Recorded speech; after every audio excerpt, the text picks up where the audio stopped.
Hello दोस्तों, कैसे हैं आप। आज मैं आपको लिए चलता हूँ कक्षा 5 में, जहाँ पर परिवेश अध्ययन का पाठ नंबर 11 पढ़ाया जा रहा है। दोस्तों, इस पाठ में बहुत सारे जीव जंतुओं और मनुष्य की सुनने, बोलने, सूंघने, खाने व सोने आदि क्रियाओं की परस्पर तुलना की जाएगी। तो चलो मेरे साथ कक्षा 5 में। चींटी बड़ी सयानी है, हर पल चलती रहती है, कुछ ना कुछ वह करती है, जो भी मिलता रास्ते में सब कुछ उठा ले जाती है। अरे बच्चों, ये आप क्या गा रहे हो? मैम, आज चिराग का जन्मदिन है और वह टॉफियां लाया था, परंतु उसमें से एक टॉफी नीचे गिर गई और उस पर चींटियां आ गई। तो हम चींटियों के लिए एक कविता गा रहे थे। जन्मदिन बहुत बहुत मुबारक हो चिराग। Thank you ma'am. बच्चों, आज मैं आपको जो पाठ पढ़ाने वाली हूँ उसमें चींटियों व अन्य बहुत से जंतुओं से संबंधित जानकारी आप प्राप्त करेंगे। तो तैयार हैं आप आज का अपना पाठ पढ़ने के लिए? Yes ma'am. शाबाश बच्चों, तो शुरू करते हैं अपना पाठ नंबर 11, जिसका नाम है देखो, सुनो और पहचानो। बच्चों, आप बहुत सारी जगह चींटियां देखते हैं और आप चित्र में देख सकते हैं कि चींटियां क्या क्या खाती हैं। क्या तुमने कभी सोचा है कि मरे हुए कीड़ों या अनाज के दानों को उठाकर चींटियां कहाँ ले जाती हैं? और यही नहीं, अगर आप ध्यान से देखोगे तो आपको एक कतार में चलती नजर आएंगी। है ना मजेदार बात? बच्चों, क्या आप बता सकते हो कि चींटियां ऐसा कैसे कर पाती हैं? मैं आपको बताती हूँ। चलते समय चींटियां अपने शरीर से एक पदार्थ छोड़ती हैं, जिसकी विशेष गंध होती है, और इसी पदार्थ को सूंघते हुए चींटियां एक दूसरे के पीछे पंक्ति में चलती हैं। समझे? शाबाश। एक और मजेदार बात सुनो। एक चींटी अपने वजन के लगभग 20 गुना वजन उठा सकती है ना बड़ी रोचक बात? चलो आपको एक प्रश्न देती हूं। यदि एक चींटी का वजन 5 ग्राम है तो वह लगभग कितना वजन उठा सकती है? क्या 100 ग्राम? सही जवाब। और सबने उत्तर भी निकाल लिया। शाबाश, आप बड़े होशियार बच्चे हो। एक और प्रश्न। अच्छा ठीक है, बस एक और प्रश्न आप बताएं। मान लो तुम्हारा वजन कितना है, और यदि तुम चींटी होते तो कितना वजन उठा सकते? आह! क्या हुआ चिराग? मैम, मच्छर ने काट लिया। पता नहीं मुझे कैसे ढूंढ लेते हैं। चलो सीखते हैं इसी विषय को। कैसे ढूंढे मच्छर हमें? बच्चों, मच्छर अपने एंटीना अंग द्वारा हमारे पैरों के तलवों की गंध व शरीर के ताप से हमारी उपस्थिति का अनुमान लगाकर हम तक पहुंच जाते हैं। इसलिए बच्चों, आज से आप अपने आसपास के छोटे छोटे जीवों को भी ध्यानपूर्वक देखने की कोशिश करें। साथ ही अपनी कॉपी में उन कीटों के नाम लिखें जिनके सिर पर आपने एंटेना देखे हैं। इसी प्रकार बच्चों, एक अन्य जीव होता है जिसे देखकर कोई भी घबरा सकता है, और वह जीव है सांप। परंतु यदि आप सांप को टीवी या चित्र में देखें तो वह जीभ को बार बार बाहर निकालता है, और ऐसा वह सूंघने के लिए करता है। बच्चों, सांप के सामने वाले दांतों के पीछे 2 छिद्र होते हैं, जिससे वह वायु में उपस्थित गंध को आसानी से पहचान लेते हैं। मैम, मैं तो खाने की खुशबू को दूर से ही पहचान लेती हूँ। अरे वाह, बहुत खूब तमन्ना। बच्चों, आप सब चित्र में दिखाई गई वस्तुओं में से किसकी गंध को सूंघ कर पहचान सकती हो? इसका जवाब अपनी कॉपी में जरूर लिखना। साथ ही बच्चों, ऐसी कुछ और चीजों के नाम भी लिखना जिनको आप सूंघ कर पहचान सकते हो। अच्छा बच्चों, अब आप चित्र में देखकर बताएं कि किस जंतु की सूंघने की शक्ति तीव्र है। नंबर 1 चित्र में जो आपको नजर आ रहा है वह है कुत्ता, दूसरे में कौवा, तीसरे में मेंढक और चौथे में गाय। यानी इन चारों में से किस जंतु की सूंघने की शक्ति तीव्र है? शाबाश, कुत्ते की सूंघने की शक्ति तीव्र होती है और इसीलिए पुलिस तथा सेना द्वारा अपराधियों को पकड़ने के लिए कुत्तों का सहयोग लिया जाता है। बच्चों, सूंघने की शक्ति के साथ कुत्ते की सुनने की क्षमता भी तीव्र होती है। हम जिन हल्की अथवा तेज आवाजों को नहीं सुन सकते, चमगादड़, कुत्ते और मोर आदि उन आवाजों को आसानी से सुन लेते हैं। बच्चों, अपने सुनने की क्षमता को जानने के लिए आप ये क्रियाकलाप करके देखना। इसमें आप कान पर इस तरीके से एक कॉपी रखें और अपने साथी से कॉपी के दूसरी तरफ इस तरीके से खरोंचने को कहें और अब कॉपी को कान से हटाकर फिर खरोंचो और बताओ कि आपको खरोंचने की आवाज कब तेज सुनाई दी और कब धीरे सुनाई दी। यानी जब कान के साथ कॉपी लगी थी तब जो आवाज थी वह तेज सुनाई दी। ऐसा क्यों हुआ? बच्चों, वायु में ध्वनि की चाल ठोस वस्तुओं में ध्वनि की चाल की अपेक्षा धीमी होती है। इसलिए जब कॉपी आपके कान पर लगी थी तो आपको आवाज तेज सुनाई दी थी। है ना बड़ी मजेदार? शुभम, तुम अपनी आंखों पर पट्टी क्यों बांध रहे हो? मैम, मैं अपने दोस्तों की आवाज को पहचानने की कोशिश कर रहा हूँ। बच्चों, यह खेल तो आप अपने घर पर भी खेल सकते हो। जैसे अपने भाई बहनों के साथ बारी बारी से अपनी आंखों पर पट्टी बांधकर आप अलग अलग आवाजों को पहचानने की कोशिश करना। देखना, आपको बड़ा मजा आएगा। आप इन चित्रों को ध्यानपूर्वक देखो और लिखो कि इन जीवों की आंख कहाँ स्थित है। इनके साथ साथ आपने अपने आसपास जिन पक्षियों को देखा है उनके नाम भी लिखो और यह ध्यान करो कि उन पक्षियों की आंखें चेहरे के किस तरफ स्थित हैं।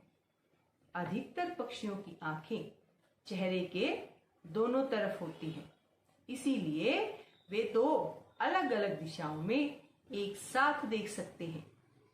उल्लू की आंखें सामने की ओर होती हैं और इनकी आंखों में विशेष प्रकार की संरचनाएं होती हैं जिनसे यह रात को आसानी से देख सकते हैं। यह पक्षी रात को केवल काले और सफेद की ही पहचान कर पाता है और आवाज की कंपन से अपने शिकार को ढूंढ लेता है। पक्षियों की तरह कुछ जानवरों जैसे गाय, भैंस, हिरन, जेब्रा आदि की आंखें भी चेहरे के दोनों तरफ होती हैं। वे बिना गर्दन घुमाए अपने आसपास देख सकते हैं। क्या तुम ऐसा कर सकते हो कि बिना गर्दन घुमाए अपने आसपास देख सकते हो? बच्चों, चील की देखने की शक्ति मनुष्य से 4 गुना होती है।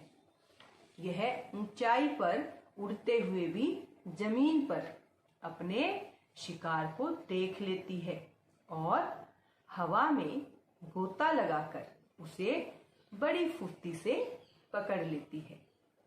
यह दाएं बाएं देखने के लिए अपने सिर को घुमाती है। यही नहीं बच्चों, बिल्ली और कुत्ते आदि को तो दिन की अपेक्षा रात को अधिक दिखाई देता है। कैसे? क्योंकि इनकी आंखों में विशेष संरचनाएं होती हैं जिनकी सहायता से ये रात को आसानी से देख लेते हैं। इस विशेषता के साथ साथ बच्चों, बिल्ली, कुत्ते, बाघ, तेंदुए आदि की आंखों में लेंस की एक विशेष परत होती है जो शीशे की तरह रोशनी फेंकती है। इससे वे शिकार को स्पष्ट देख पाते हैं। बच्चों, सिर्फ इन जंतुओं की आंखों में ही लेंस नहीं होता, अपितु हमारी आंखों में भी एक लेंस होता है। जब यह ठीक से काम नहीं करता तो हम नजर का चश्मा लगाते हैं। बच्चों, इस बात से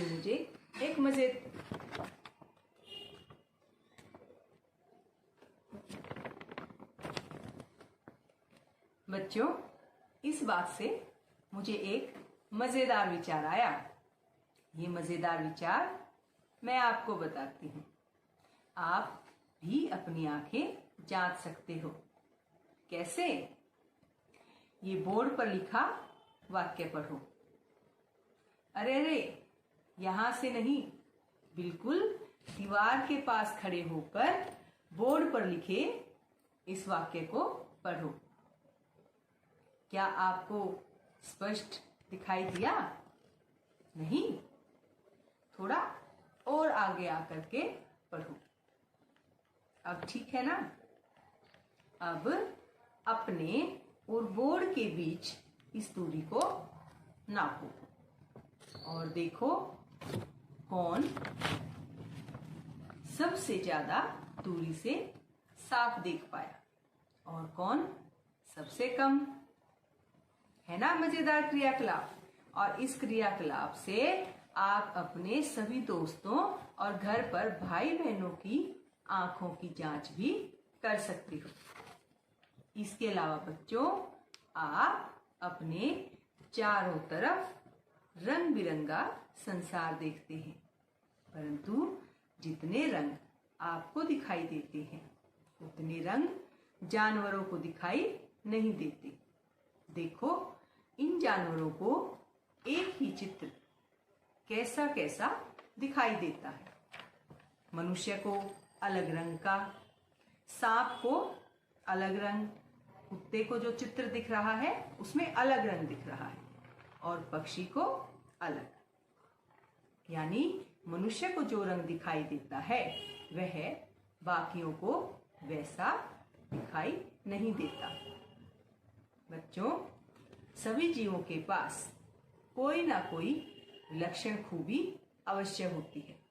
जैसे जब कभी मच्छर आपके हाथ पर बैठता है और आप उसे उड़ाने के लिए हाथ बढ़ाते हैं या मारने के लिए हाथ बढ़ाते हैं तो वह तुरंत उड़ जाता है। अब आप सोचेंगे कि मच्छर को कैसे पता चला कि आप उसे मारने के लिए हाथ बढ़ा रहे हैं? है ना सोचने का विषय। बच्चों, मक्खी, मच्छर इन्हीं की तरह अनेक कीटों की आंखें छोटे छोटे भागों में बटी होती हैं। हर भाग एक आंख की तरह काम करता है और इस प्रकार की आंखों को हम संयुक्त आंखें कहते हैं। इनसे वे चारों ओर की वस्तुओं को देख पाते हैं।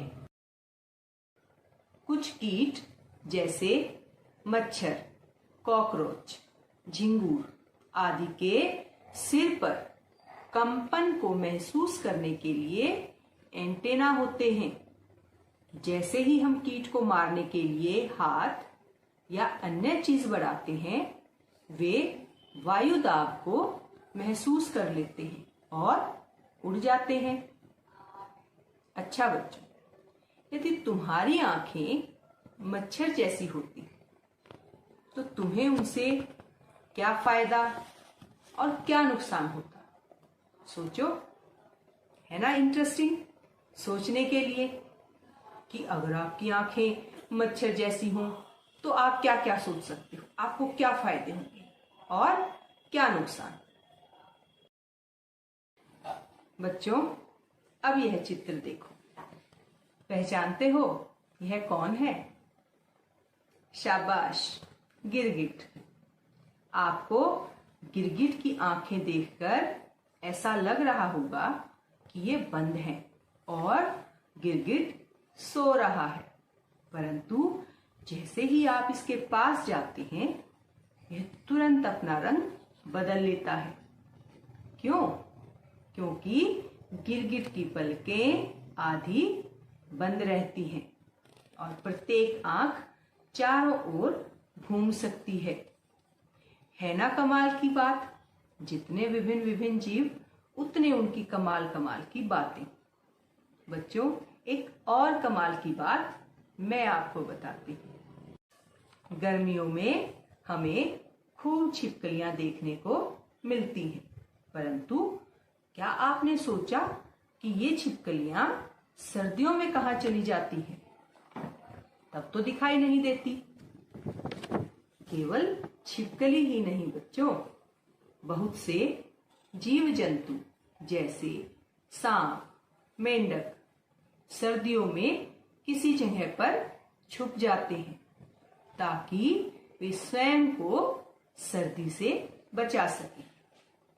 बच्चों, ये जीव तो काफी लंबे समय तक सोते हैं, परंतु आप कितने समय तक सोते हैं? इसका पता लगाने के लिए आप अपनी सोने और जागने की घड़ी बनाएं, जैसे आपको चित्र में दिखाई दे रही है। अपने सोने और जागने की समय अवधि को इस घड़ी में गहरे रंग से दर्शाएं। साथ ही चित्र में दिखाई दे रहे जानवरों की घड़ियों में भी उनकी सोने की अवधि को रंग से भरें। ये बड़ा मजेदार क्रियाकलाप है। आपको सभी जानवरों के विषय में पता चल जाएगा कि वो कितने समय तक सोते हैं। साथ ही अपने लिए जब आप घड़ी बनाएंगे तो आप जान पाएंगे कि आप कितने समय सोते हैं और कितने समय जागते हैं। ये तो बड़ी मजेदार चीज है ना? और रंग भरना आपको वैसे ही पसंद है, तो रंग से आप खेल खेल में ही सीख जाएंगे अपने और अलग अलग जानवरों के सोने और जागने का समय। अब बच्चों, प्रश्न आता है कि ये जंतु जो पूरी सर्दियों तक छुपे रहते हैं, या हम कहें कि वो सो जाते हैं इतने समय के लिए, तो अपने भोजन के लिए फिर वो क्या करते हैं? अगर वो भोजन नहीं करते तो जिंदा कैसे रहते हैं?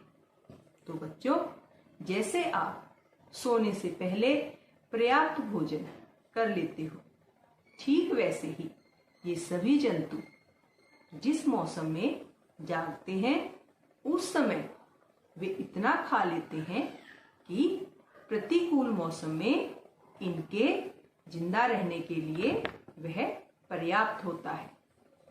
बच्चों, अब मैं आपको मिलवाना चाहूंगी हमारे देश के राष्ट्रीय जानवर। कौन है?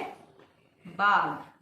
और इन्हीं से मैं आपको आज मिलवाना चाहती हूँ, जो हमारे जंगलों की शान है, और हो भी क्यों ना, ये है ही इतना शक्तिशाली। इसकी शक्ति की बहुत सारे कारण हैं। बच्चों, इसकी खूबियां आपको बताती तो आप भी इसकी विशेषताओं को जान जाएंगे। इसलिए इसकी सबसे पहली खूबी वह यह है कि किसी भी आवाज को सुनने के लिए बाघ अपने कान अलग अलग दिशाओं में आसानी से घुमा लेता है। ये तो बड़ी कमाल की बात है कि अपने कानों को वो बाघ अलग अलग दिशाओं में घुमा सकता है। और नंबर 2 जो इसकी खूबी है बच्चों, जिससे हम डर जाते हैं, वो है इसकी दहाड़ की आवाज। इसकी दहाड़ को लगभग 2 से 3 किलोमीटर तक सुन सकते हैं। इसकी लंबी मूंछें रास्ता खोजने और शिकार को ढूंढने में मदद करती है। यानी इसकी मूंछें भी उसकी सहायता करती हैं, तभी ये इतना शक्तिशाली है। इसकी सूंघने की शक्ति भी बहुत तेज होती है और यह अन्य जीव जंतुओं को उनकी उपस्थिति के लिए कैसे जानता है? उनकी गंध से। और अगर कहीं आसपास दूसरा बाघ मौजूद है तो यह उसको भी जान लेता है। कैसे? उसके मल मूत्र की गंध से। यानी इसकी सूंघने की शक्ति तो बड़ी तीव्र है कि दूसरे जीव जंतुओं को उनकी गंध से और दूसरे बाघ को उसके मल मूत्र की गंध से पहचान लेता है। ये तो बड़ी कमाल की शक्ति है। साथ ही बच्चों, इसकी आंखें बहुत दूर तक देख सकती हैं और रात में भी चमकती हैं। जैसे आपने बिल्ली की आंखों को चमकते हुए देखा होगा। यह रात को अंधेरे में अपने शिकार को बड़ी आसानी से देख लेता है। आंख, नाक और कानों की खूबियों के अलावा बच्चों, बाघ के दांत बहुत पैने और मजबूत होते हैं। इनका इसे बड़ा फायदा होता है। कैसे?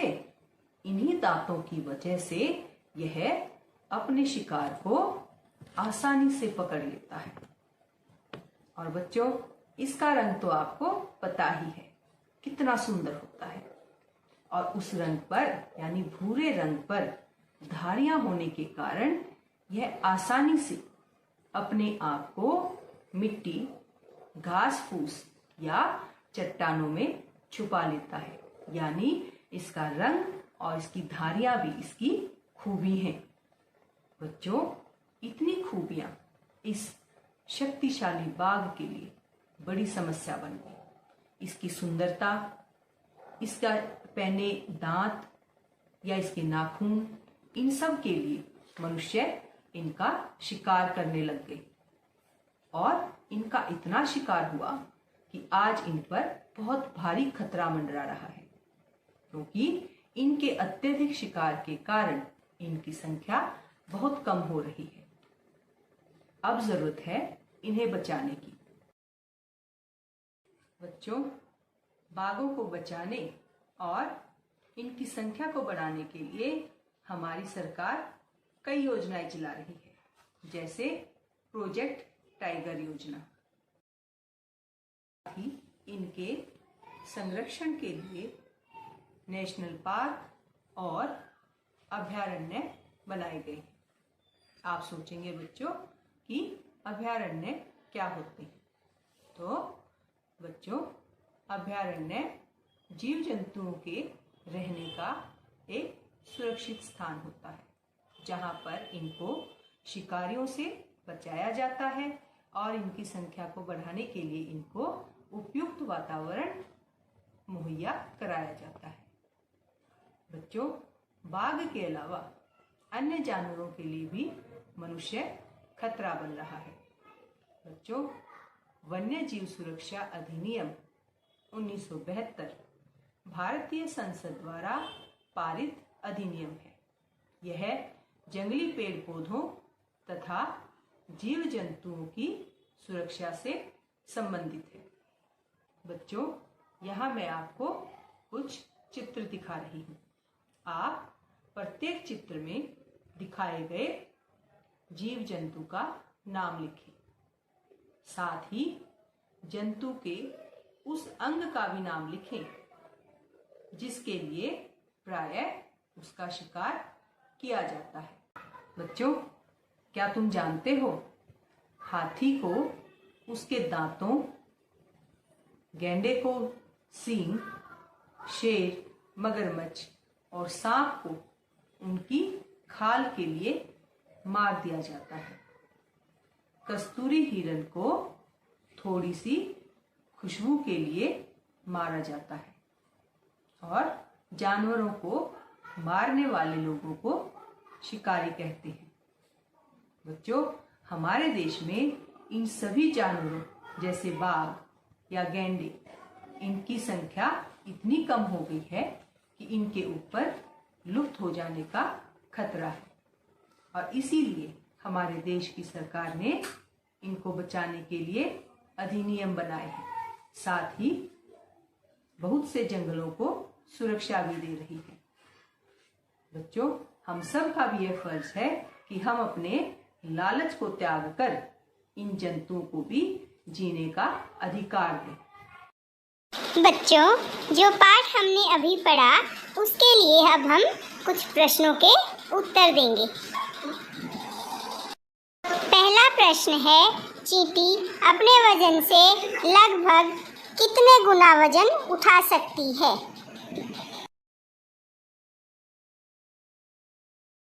किसकी सूंघने की शक्ति तीव्र होती है? अगला प्रश्न है बच्चों कि मच्छर की आंखें किस प्रकार की होती हैं? बाघों की संख्या बढ़ाने के लिए सरकार द्वारा चलाई जा रही योजना का क्या नाम है?